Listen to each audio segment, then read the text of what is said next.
Hi guys, Crowlister here with another Namco arcade long play. In this video, I play Pro Tennis World Court, a sports game Namco made in 1988. It says 1987 in the copyright dates for some reason. Unless that's a reference to World Stadium, I'm not sure. So, in Pro Tennis World Court, basically you play tennis. There are a few different characters. You got some boys, some girls, and some robots. And each character has different attributes. There are also 3 venues you can play, and the option to do 1 set or 3 sets.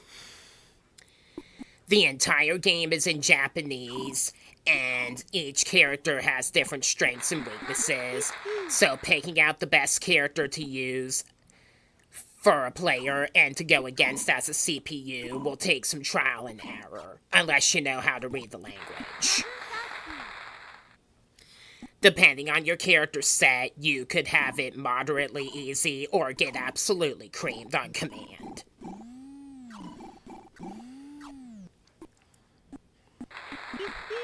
So let's get started, shall we? I'm going to use the number 3 guy because he's pretty fast, and go up against someone that's very slow, like this guy. Unova, Galar, or Kalos? I'll go with the one in London. You have to be a Pokemon fan to understand the joke I just made. Then you have this announcer starting the matchup. And let's begin.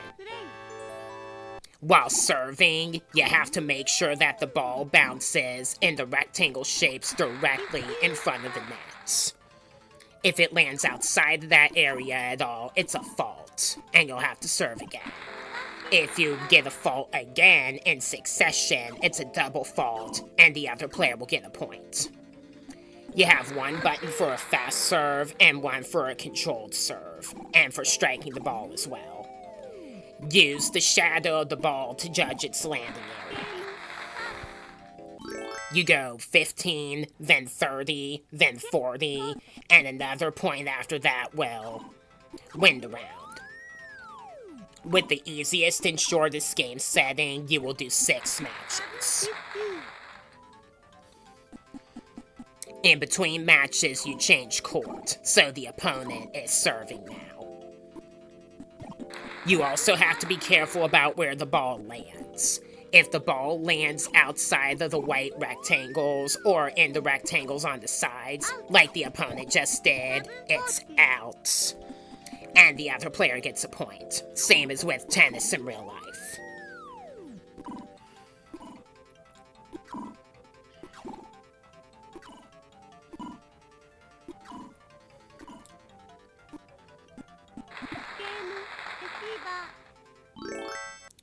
One-third's point reached. Here we go. You can hold the down direction before you serve to bounce the tennis ball. It's kind of like a taunt as well. Your position to the ball can also make a difference of where it lands. As you can see, the opponent hit that one right into the net. So, haha. You need to choose whether you want to do a fast stroke or a controlled stroke wisely.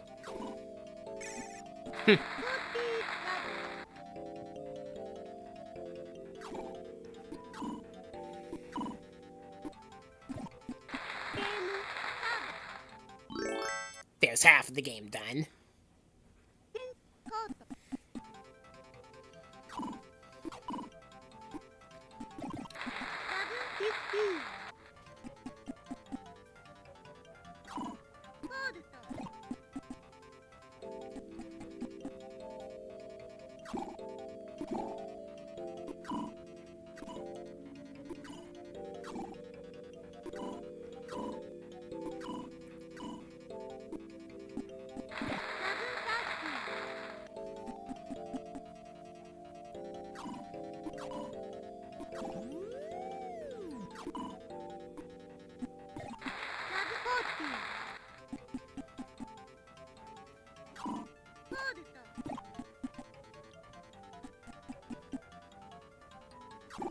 Double fault from a CPU player. Are you serious?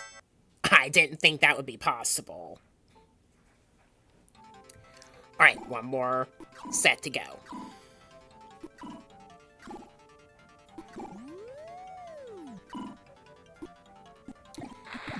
Alignment with the ball and your racket also matters. A well-aimed control swing can send the ball flying upwards for control, and if you're too late to swing at the ball, it'll just hit you and stop in place, and in turn get the other player a point. So, this is a very difficult game to master. This game did get a sequel on the PlayStation, although I think it might have also been Japan only, like this game before Arcade Archives. And in the PlayStation sequel that the game got, Pac-Man and Klonoa were included as guest characters. Interesting piece of trivia for you.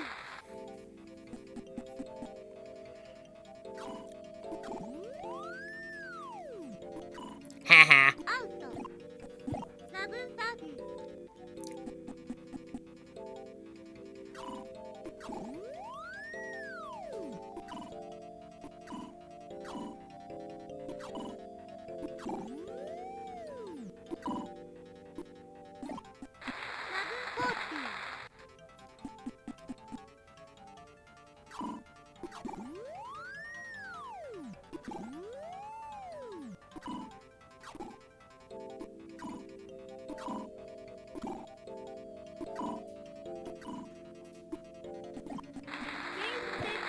And there you go.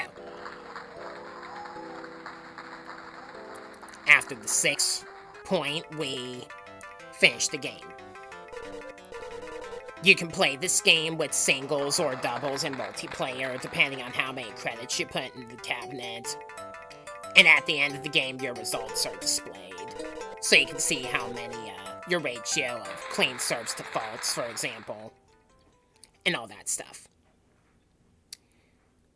Not a very special arcade game, really, and I understand that people in general are not into sports games naturally, so take from this what you will. This was just, it's a Namco game, and if it's by Namco, I'm willing to sample it. So, you know. I still have some more Namco Arcade even after this, so stay tuned for that. And also consider following me if you like Mega Man and a few other different franchises on the Nintendo Switch. I am Crowlister, Master of Ponage. Thanks for watching, and I'll see you in my next video.